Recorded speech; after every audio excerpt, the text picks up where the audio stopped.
Sveiki atvykę į debatus. Sveiki. Šiandienos šaltinėje Mariano Elta Bud bibliniuose komentaruose mes, vėl susiduriam su ta amžina įtampa tarp dieviškųjų pažadų ir, labai jau netobulų žmogaus veiksmų. Kai skaitom tuos tekstus ar iš Izaijo, ar iš Mato Evangelijos, visur išlenda ta pati sudėtinga Dievo ištikimybės ir žmogaus laisvės sankirta. Būtent. Ir tai natūraliai iškelia tą pagrindinį mūsų diskusijos klausimą, ar ne?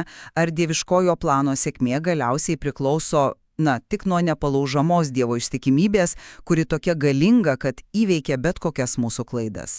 O gal vis dėlto tą planą lemia laisvas žmogaus apsisprendimas, be kurio net ir Dievo planas lieka, tarsi neužbaigtas.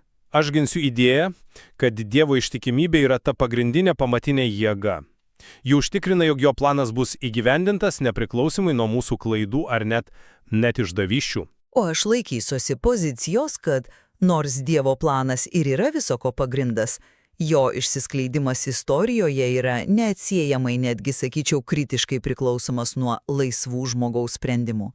Man atrodo, kad Dievo planas yra suverenus, o jo stiprybė atsiskleidžia būtent per tai, kad jis įgyvendinamas ne dėl mūsų tobulumo, o dėl Dievo ištikimybės savo pačiam. Geresnio pavyzdžio už karaliaus Ahazo istoriją Izaijo knygoje turbūt ir nerastume. Prisiminkime, kas ten vyksta. Jo karalystėje gresia mirtinas pavojus ir ką jis daro? Apimtas visiškos panikos, jis ignoruoja pranašo Izaijo raginimą pasitikėti Dievu, vietoj to jis grėbėsi baisiausių priemonių, aukoja savo sūnų pagonių dievams ir sudaro politiškai pražudingą sąjungą su galinga, bet pagoniška Asirija. Ta prasme, jis išduoda viską, kuo turėtų tikėti. Ir koks Dievo atsakas? Ar jis atsisako savo plano? Ne. Priešingai, būtent šioje didžiausios neištikimybės tamsoje jis duoda Emanuelio ženklą pažadą, kad Dievas yra su mumis ir kad Dovido dinastijai duotas pažadas nenutrūks. Kaip pabrėžia ir komentaras, niekas nesutrukdys Dievo pažadėtos ištikimybės. Tai man yra, aiškus įrodymas, kad planas juda pirmin, nepaisant žmogaus veiksmų, o ne dėl jų. Aš šitai žiūriu, tiesą sakant, visiškai kitaip. Manau, Dievo planas reikalauja aktyvaus ir laisvo žmogaus atsako. Žmogaus laisvė čia ne koks nors šalutinis efektas, o esminis veiksnys. Ir geriausias to pavyzdžių Jozapo vaidmuo Mato Evangelijoje. Juk komentare tiesiai šviesiai pasakyta, kad Dievo planas, cituoju, pakibęs ant žmogaus Jozapo sutikimo, geros valios. Pagalvokime, ką tai reiškia. Tam, kad Jėzus būtų teisiškai pripažintas Dovido palikuonimi, kaip reikalavo pranašystės, Jozapas turėjo jį įsūnyti. Be jo laisvo sutikimo, be jo tylaus taip, visa istorija būtų pasisukusi kitaip. Dievo planas tiesioginė to žodžio prasme atiduodamas į žmogaus rankas. Ir tai nėra išimtis. Štai paimkime 23 psalmę. Ji klausė, kas gali stovėti šventoje vietoje? Atsakymas labai konkretus. Tai yra širdis nekaltų rankų žmogus, tas, kuris nepaveda savo sielos stabams. Tai juk tiesioginė nuoroda į būtinybę rinktis, apsispręsti. Žmogaus pasirinkimas čia yra būtina sąlyga, o ne pagidėjimas. Gerai, grįžkime prie Ahazo. Sutinku, jo sprendimų pasekmės buvo katastrofiškos, to nenegiu. Tačiau ar tos pasekmės panaikino Dievo planą? Ne, ir tai yra esmė. Palauk, bet negalima taip lengvai pereiti per tas pasekmes. Juk komentare Ahazo veiksmai apibūtinami neįtikėtinai stipriai kaip visiško išlaisvinimo darbo, pradėtų nuo Mozės laikų sugriovimas. Tai ne šiaip klaida, tai šimtmečių istorijos nubraukimas. Jo pasirinkimas kliautis Asirija, o ne Dievu, lėmė ne tik politinės, bet ir religinės laisvės praradimą. Taip, Dievo pažadas galiausiai išliko, bet jo įgyvendinimo kontekstas pasikeitė radikaliai. Žmonės kentėjo, buvo išvaryti į tremtį. Ar tai tikrai nesvarbu bendram planui? Matau, kodėl tai akcentuoji. Ir ta kančia yra reali, bet aš siūlyčiau į tai pažvelgti, iš kitos pusės. Galbūt Ahazo veiksmai tik dar labiau išryškina Dievo ištikimybės didybę. Būtent giliausios neištikimybės, visiško politinio sabotažo akimirka nuskamba didžiausias vilties pažadas – Dievas su mumis. Tai parodo, kad Dievo planas nėra priklausomas nuo idealių sąlygų ar tobulų žmonių. Jis veikia per istorijos netobulumus, per mūsų sudužimą. Galima sakyti, kad Ahazo laisva valia, nors ir panaudota tragiškai, galiausiai tarnauja didesniam planui, kurio jis pats, akivaizdu nesuvokia. Tai tik patvirtina, kad Dievo ranka yra stipresnė ir jo planas atsparesnis, nei mes manome. Šis argumentas stiprus, bet jis neatsako į vieną esminį klausimą. Ar tai nenuvertina žmogaus atsakomybės? Jei viskas galiausiai vis tiek išeina į gerą, kodėl tuomet išvis stengtis? Ir čia Juzapo pavyzdis, man atrodo, parodo visai kitokį Dievo veikimo būdą. Ten juk viskas regis laikėsi ant plauko. Nesu tikras, ar laikėsi ant plauko yra tikslus apibūdinimas. Taip, Juozapo vaidmuo be galo svarbus, bet nepamirškime, kad jis veikia Dievo režisuotame plane. Dievas nepalieka visko atsitiktinumui, jis siunčia angelą per sapną, kad nukreiptų Juozapo sprendimą. Tai nėra tiesiog atsitiktinas gero žmogaus pasirinkimas, tai dieviškai vedamas dalyvavimas. Bet ar vedimas panaikina laisvę? Juk angelas ateina pas Juozapą, kuris jau yra apsisprendęs tyliai atleisti Mariją. Jis jau yra priėmęs sprendimą remdamasis savo teisumo supratimu. Komentare pabrėžiama, kad Juozapas buvo teisus žmogus, kuris pats nusprendė. Ir pabudęs, jis padarė, kaip viešpatės angelas jam buvo įsakęs. Dievas galėjo jį priversti, ar ne? Galėjo surengti viską be jo, bet jis renkasi kviesti. Jo planas priklausė nuo laisvo žmogaus taip. Sakyti, kad Dievas nukreipė, reiškia pripažinti, kad Juozapas galėjo pasirinkti ir kitą kelią. Dievas rizikavo. Komentaras tai pasako tiesiai. Dievo sūnus yra atiduotas į žmonių rankas. Dievo planas priklauso nuo žmogaus Juozapo sutikimo. Kaip tai suderinti su idėja, kad planas juda pirmin nepaisant visko? Aš manau, kad mes čia supriešiname du dalykus, kurie veikia kartu. Taip, Juozapas yra laisvas, bet jo laisvė veikia dieviškosios iniciatyvos rėmuose. Dievas, žinodamas, kad Juozapas yra teisus, kreipiasi į jį pasitikėdamas jo atsakymu.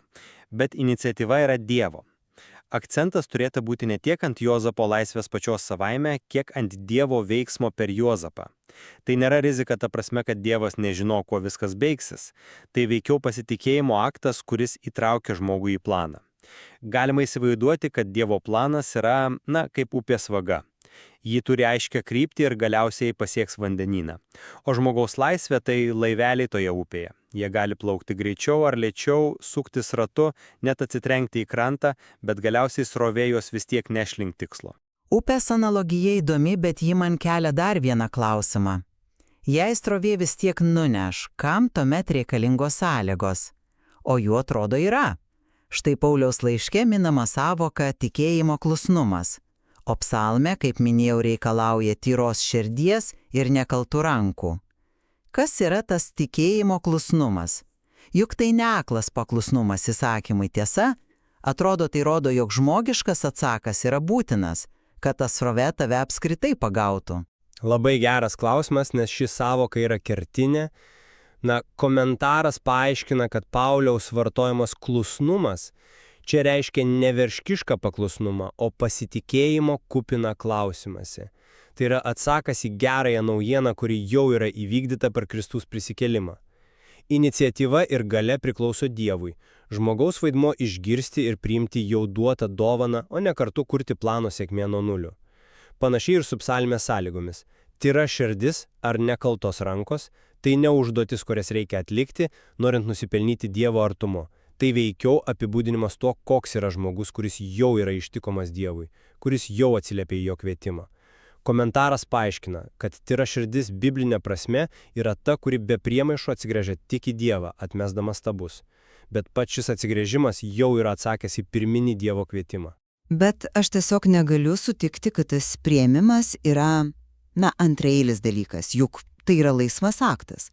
Komentare apie Pauliaus linkėjimą romiečiams pabrėžiama, kad malonė ir ramybė yra siūlomos, bet, cituoju, mes liekame laisvi jų nepriimti.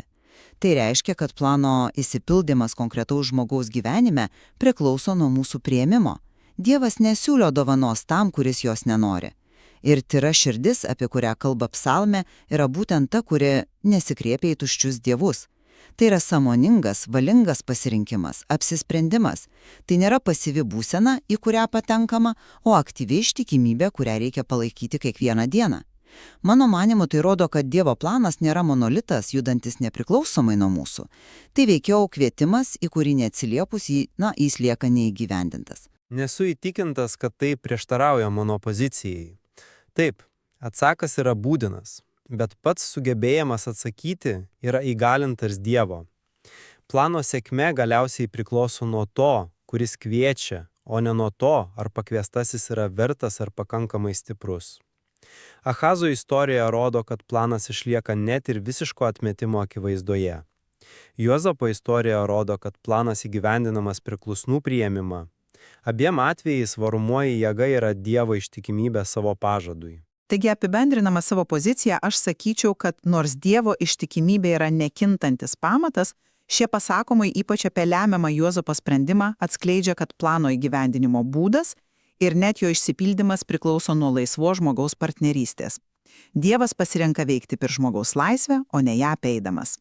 Man atrodo, kad didžiausias Dievo didingumas atsiskleidžia ne priverčiant, bet kantriai laukiant ir kviečiant laisvę ir mylinti žmogaus atsaką. O aš apibendrinamas norėčiau pabrėžti, kad pateikti tekstai, ypač Izaijo pranašystė neištikimam karaliui Ahazui, rodo dieviškąjį planą, kuris yra toks tvirtas, kad išlieka net ir giliausių žmogiškųjų nuopulių bei klaidų akivaizdoje. Nors pasekmės yra skaudžios ir realios, pats planas nėra sužlugdomas.